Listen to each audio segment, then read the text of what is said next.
everybody. Say hello to Mr. Alex Trebek. I'm well. Good to be home again. Yeah.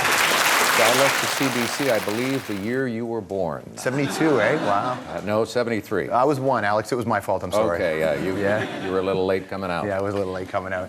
That's a long time ago, man. Yeah, but it's nice to be back. And I came to Toronto this weekend to get a tan because it was raining and 58 degrees. I don't know the translation to Celsius, in Los Angeles, but up here it was beautiful, and I was walking around. I walked all over the city, and my legs are killing me. I have not walked that much, certainly not in Los Angeles. Yeah, nobody walks in years. LA. No, nobody walks in LA.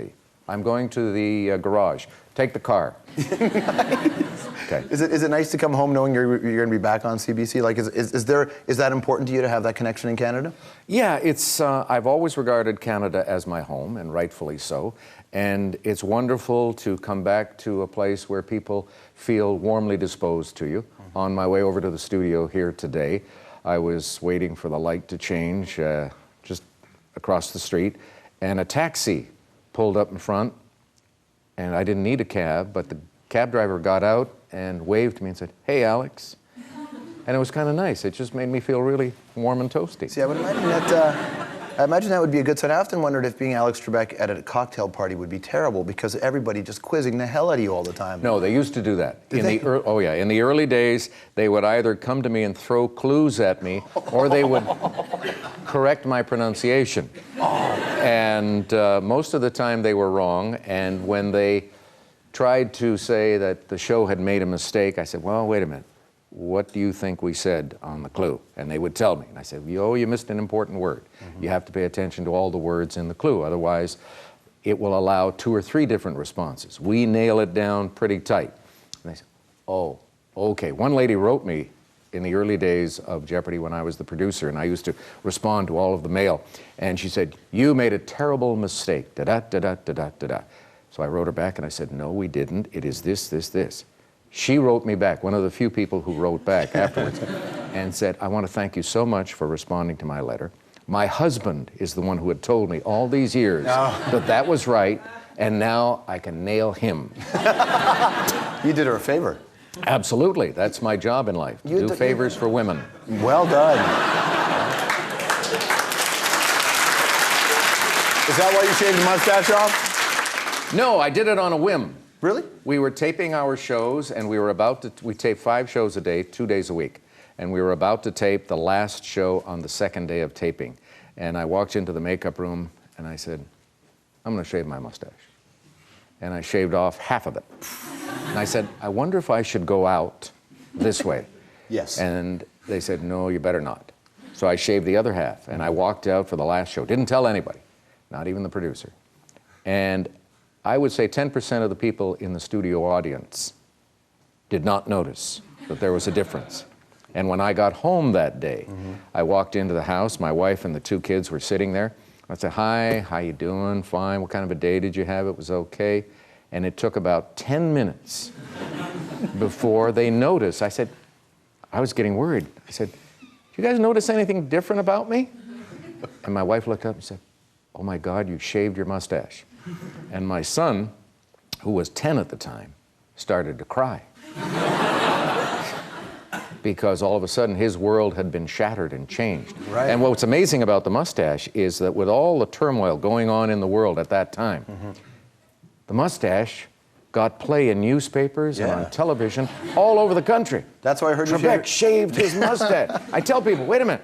I can grow it back, you know, anytime I want. It's not a big deal. Of course, now you wouldn't notice it because it would all be gray. Well, what it does is it speaks to the relationship that you have with the audience. Jeopardy is one of those shows that people, it's a consistency in their life.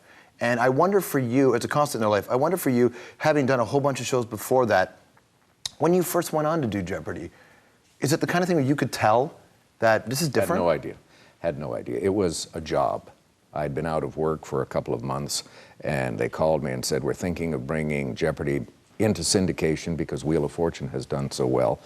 Would you like to host it? And I said, are you going to pay me? And they said, yeah. I said, okay, I'm your man. Then they told me what they were going to pay me, and I said, oh gosh, can I produce also? And they said, okay. Are you going to pay me? Yeah. So by hosting and producing, I was making as much as the show I had hosted previously. But we had no idea. We knew it was a good show. And in the early stages, we would get reports from our distributors who would say, it's too tough, you got to soften it up. I said, okay. Now keep in mind that we were taping a couple of months ahead of time, ahead of airtime, and I would tell them, okay, we softened it up. And they would call me back and say, yeah, we noticed that on the air. They were thinking that, oh, you did it yesterday for today's airing. And they didn't know, and they couldn't tell. But it worked, and little by little we caught on until now we've become part of Americana and the Canadian culture scene as well. It's one of those things, like we were saying off the top of the show, it's one of the geniuses, I think, of that program is you got to be smart. Like a lot of those questions are really hard to answer. Yeah, some of them are very, very difficult. A lot of them have to do with things that you would think most people would know something about. Canadian history, American history, show business. We have more entertainment clues nowadays, and I would do terribly poorly in a program that featured current music. I don't know the difference between Backstreet Boys and Boys to Men, and you know, none of that. I tell people, my music education ended when Frank Sinatra died. Wow. So that's a long time ago. I'm in this netherworld. Well, what do you listen to now? Just Frank all the time? No. I listen to some of the music that's out there, but most of the time I listen to stuff that is of interest to me and that goes back. There's one Canadian performer named Jesse Cook, who's a great guitarist. And one of the joys of coming to Toronto is that I can go to the record stores and pick up CDs. I got 2 this time that I didn't have. One of a live performance. But things like that interest me. But the current music scene, it's not my cup of tea. When Canadians are contestants on Jeopardy, do you look at them and just, I got you covered? No, I have that twitch, but it works for everybody. It doesn't work just for Canadians. No, we had a Canadian do very well in our recent Tournament of Champions, came in second to a very talented young American lady. And I don't have a rooting interest, although I like it if a Canadian does well, and I appreciate. People ask me, well, you obviously have some influence on the writing because there's a lot of Canadian clues. And I don't, although our head writer is a Canadian. Good. He's from Montreal. And we get information that pertains to every country in the world. And we would hope that, since most of our contestants are American, they would know something about their neighbor to the north, and they don't always. No, that's why it's nice and challenging. Yeah. Well, something else that's significant, Jeopardy's always been good at the gender balance, but this year, you've had way more women participating than... Not way more, but probably 55% female so more than to 45% male. And when we started, it was 2 to 1 male. But over the years, women have discovered, one, that they're just as smart as Canadians. I mean, as men. Yeah. There's a Freudian slip. And 2, that they're just as competitive, because one of the things that separates winners from losers in all kinds of competition is how you handle adversity, how you handle pressure, how you handle being on camera in front of the lights and an audience, and knowing that there are 16 million people watching around the country. That can intimidate people, but women who were intimidated at the beginning now realize, hey, I can be there, I can be just as good. Look at Hillary Clinton, you know. She's still fighting for her spot. Regardless of the outcome. Regardless of the outcome, yes. All right, you ready for your own trivia? Will we start throwing questions your way? Sure. 2 minutes, 20 seconds. It's time to play 220. All right, shall we get the clock, please, on the screen? Mr. Trebek, double Jeopardy or double Jack and Coke? Double Jack and ginger ale. Oh, very nice. Mr. Trebek, is there anything you don't know? No. But the problem is I can't recall it. That was my next question. What percentage of the trivia from Jeopardy can you retain?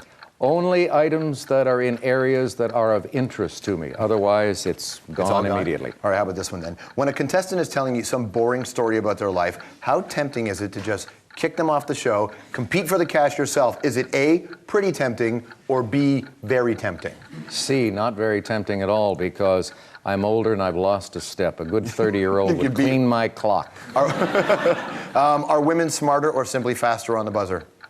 Just as smart and nowadays just as fast, although the guys have an edge because of the video games and the hand-eye coordination and the thumb thing. All right, do you secretly kind of hate the contestants who can't get their buzzers to work correctly? No, I don't worry about that. No. Why isn't your program on 24 hours a day? Because you can get too much of a good thing. Oh. Daily double or double-double? Double-double. Good, Jim. It's a good answer right there. Who would win in a fight to the death? Pat Sajak riding Iron Man or you controlling a dinosaur robot with your big omnipotent brain? Bob Barker with a golf club. Nice.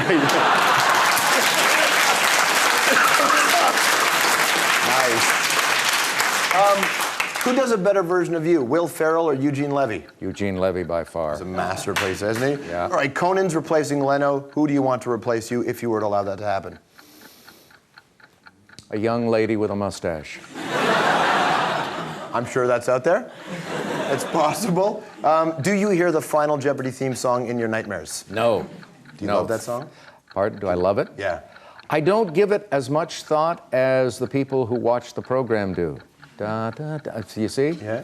It just comes. It's everywhere. It's everywhere. All right. It's at baseball games. It's at football games. Whenever the coaches get out there and make a pitching change, for instance, they start playing the Jeopardy think music. People know exactly what the reference is. That is your impact on the culture. Alex Trebek, everybody. Thanks for coming in, man. Really nice to see you.